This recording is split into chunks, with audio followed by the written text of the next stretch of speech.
दोस्तों जैसा कि आप सभी जानते हैं यूएनएससी में जो 5 परमानेंट मेंबर होते हैं उनके पास वीटो पावर होता है और यूएन में टोटल 193 देश हैं जिसमें से 5 देश के पास वीटो पावर है और ये 5 देश मिल करके बाकी 188 देश पर अपनी मनमानी करते हैं जिसमें भारत भी है। भारत के पास भी वीटो पावर नहीं है। जब से यूएन का गठन किया गया है तब से लेकर के अब तक अमेरिका के द्वारा कम से कम 42 बार वीटो पावर का गलत यूज किया गया है, रसिया के द्वारा 17 बार गलत यूज किया गया है और चाइना के द्वारा 4 बार वीटो का गलत इस्तेमाल किया गया है। लेकिन भारत के पास वीटो पावर है ही नहीं और भारत समेत 188 कंट्री जिनके पास वीटो पावर नहीं है वो इन 5 कंट्री के अंडर आते हैं। जो ये 5 कंट्री डिसीजन लेते हैं वो इनको मानना पड़ता है। लेकिन गाइस अब ऐसा नहीं होगा, अब भारत ऐसा होने नहीं देगा। भारत अब बढ़ चढ़ के आंदोलन कर रहा है कि ये वीटो पावर का झमेला हटाओ, या तो हमें भी वीटो पावर दो। जो भी कंट्री है उन सबको अधिकार मिलना चाहिए अपनी बातों को रखने के लिए और सबको वीटो पावर मिलना चाहिए, अदरवाइज ये वीटो पावर का झमेला खत्म करो। तो इस वीडियो में मैं आपको बताऊंगा कि इंडिया का क्या कहना है, कैसे अपना प्यारा भारत उन 128 कंट्री को जागरूक कर रहा है कि जागो और वीटो पावर की मांग करो। जब तक ये वीटो पावर रहेगा तब तक आप सबका विकास नहीं होगा। तो चलिए समझते हैं भारत का क्या कहना है यूएन में। नमस्कार दोस्तों, मैं विकास और आप देख रहे हैं ऑल इंडिया अफेयर्स।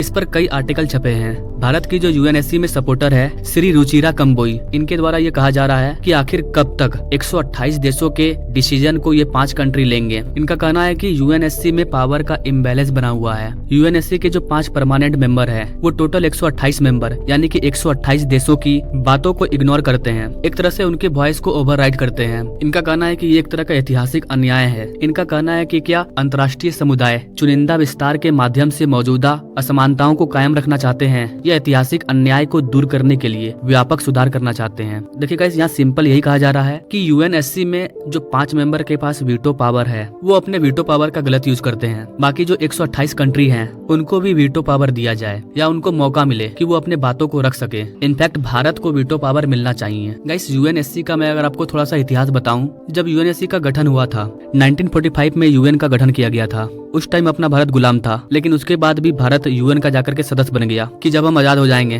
तब हम यहाँ पर एक मेंबर के रूप में रहेंगे। यानी कि जब यूएनओ का स्थापना हुआ था उस टाइम से भारत यूएनओ के साथ है। इसके बाद भी भारत के पास वीटो पावर नहीं है। देखिए गाइस, भारत के पास वीटो पावर नहीं है, इसका रीजन हमारा इतिहास है। इतिहास में कुछ गलती हुई थी जिसकी वजह से जो वीटो पावर हमें मिलने वाला था वो वीटो चाइना को चला गया। ध्यान से समझिएगा इसके इतिहास को। जो भी यूएनओ का परमानेंट मेंबर है उसके पास वीटो है। परमानेंट मेंबर किसके पास होगा, तो इसके लिए एक नियम लाया गया था। परमानेंट मेंबर उनके पास ही होगा जो इस नियम को फॉलो करेंगे। यूएनओ के द्वारा एक नियम बनाया गया था एनपीटी, और इसमें कहा गया था कि आप अपने पास परमाणु हथियार नहीं रख सकते हैं। 1968 के बाद आप परमाणु हथियार नहीं रख सकते हैं, और अगर उससे पहले आपके पास है तो आप रख सकते हैं। तो भारत ने एनपीटी पर साइन नहीं किया क्योंकि हमें भी परमाणु हथियार बनाना था, क्योंकि 1968 से पहले भारत में परमाणु परीक्षण नहीं हुआ था। हमारे पास परमाणु हथियार नहीं था और हमें परमाणु हथियार बनाना था। अगर हम एनपीटी पर साइन कर देते तो फिर हम परमाणु हथियार नहीं बना पाते। अब इसी चीज को लेकर के चाइना का कहना है कि आप जब एनपीटी पर साइन नहीं किए हैं, आप यूएनओ के नियम को फॉलो ही नहीं कर रहे हैं, तो हम आपको यूएनओ का परमानेंट मेंबर क्यों बनाएं। तो इसके जवाब में भारत ने कहा कि हम लोग कभी भी परमाणु हथियार का उपयोग पहले नहीं करेंगे। मतलब अगर हम पर कोई परमाणु का अटैक करेगा तभी हम उसके रिप्लाई में परमाणु से अटैक करेंगे, अदरवाइज भारत परमाणु हथियार का यूज नहीं करेगा। ऐसा भारत के द्वारा कहा गया। यानी कि भारत सिर्फ रिटेलिएट के लिए परमाणु हथियार का यूज करेगा। अगर हम पर कोई परमाणु हथियार छोड़ता है तो हम परमाणु का यूज करेंगे।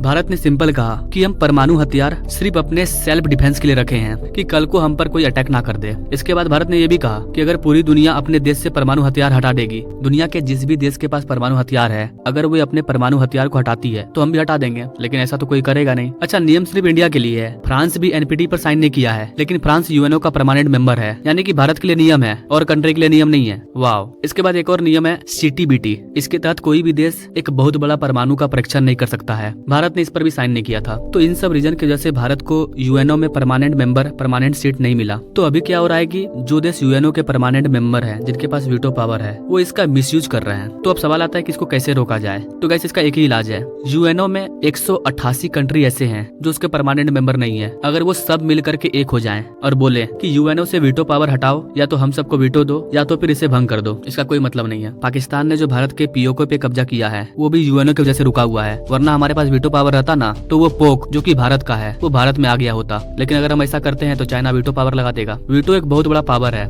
यूएनओ का सबसे बड़ा पावर है वीटो। 5 में से एक भी मेंबर अगर वीटो लगा देगा तो फिर आपका जो भी प्रस्ताव है वो वहीं से कैंसिल हो जाएगा, कोई कुछ नहीं कर सकता है। और यही चीज हो रहा है। यूएनओ में जो 5 परमानेंट मेंबर है उसमें अमेरिका, फ्रांस, यूके, चाइना और रसिया, ये 5 परमानेंट मेंबर है। और इसका रूल ऐसा है ना, मान लीजिए इन 5 देशों के पास वीटो पावर है, 5 में से 4 इंडिया के पक्ष में है, लेकिन एक भी देश, मान लीजिए चाइना ने वीटो लगा दिया, तो फिर ये चारों भी कुछ नहीं कर पाएंगे। कोई भी डिसीजन तभी लिया जाएगा जब 5 देश आपस में सहमत होंगे। तो भारत के केस में चाइना वीटो लगा देता है और भारत का कोई भी चीज सक्सेस नहीं हो पाता है इंटरनेशनल लेवल पर। तो इस चीज को लेकर के भारत यूएनओ में आवाज उठा रहा है। पिछले कुछ सालों से पीएम मोदी पूरा कोशिश कर रहे हैं कि भारत को यूएनओ में परमानेंट सीट मिले, हमें भी वीटो पावर मिले। और इसके लिए हमारे एस जयशंकर साहब ये पूरे तरह से तैयार हैं और प्लानिंग कर रहे हैं। लेकिन बीच में चाइना अड़चन है। रसिया मान जाएगा क्योंकि रसिया हमारा दोस्त है, फ्रांस भी भारत का दोस्त बन चुका है, यूके भी भारत के साथ है और अमेरिका भी भारत के साथ आ ही जाएगा। लेकिन चाइना बीच में बहुत बड़ा अड़चन है, ये भारत के साथ कभी नहीं आने वाला है। एस जयशंकर साहब के द्वारा इंटरनेशनल लेवल पर कई बार कहा गया है कि यूएनओ का जो रूल है वो 75 साल पुराना है और ये 21वीं सदी है। उस नियम को अब हमें चेंज करना चाहिए। 5 मेंबर यानी कि 5 देश मिल करके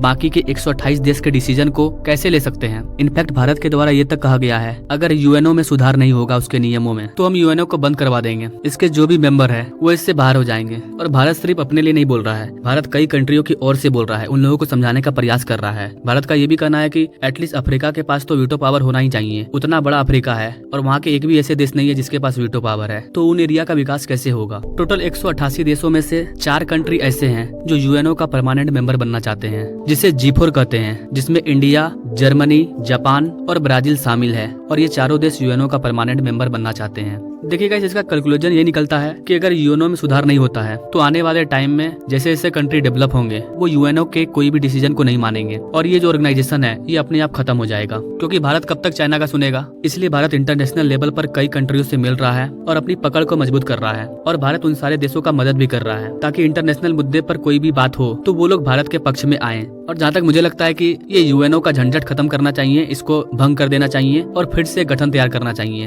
और इसका जो भी परमानेंट मेंबर होगा उसमें भारत भी हिस्सा लेगा और भारत भी उसका परमानेंट मेंबर बनेगा। इसके अलावा जो भी ऑर्गेनाइजेशन बने उसमें सुधार का ऑप्शन हो, ऐसा नहीं कि कोई ऑप्शन ही नहीं हो जैसा कि यूएनओ में है। आई होप कि गाइस आप इन सारी चीजों को समझ पाए होंगे। बाकी आगे क्या होता है ये तो आगे देखने को मिलेगा। अगर इससे रिलेटेड कोई बिग अपडेट आती है तो उस पर मैं अलग वीडियो ला दूंगा। Now thank you for watching. मिलते हैं अगले वीडियो में एक नई जानकारी के साथ, तब तक के लिए जय हिंद।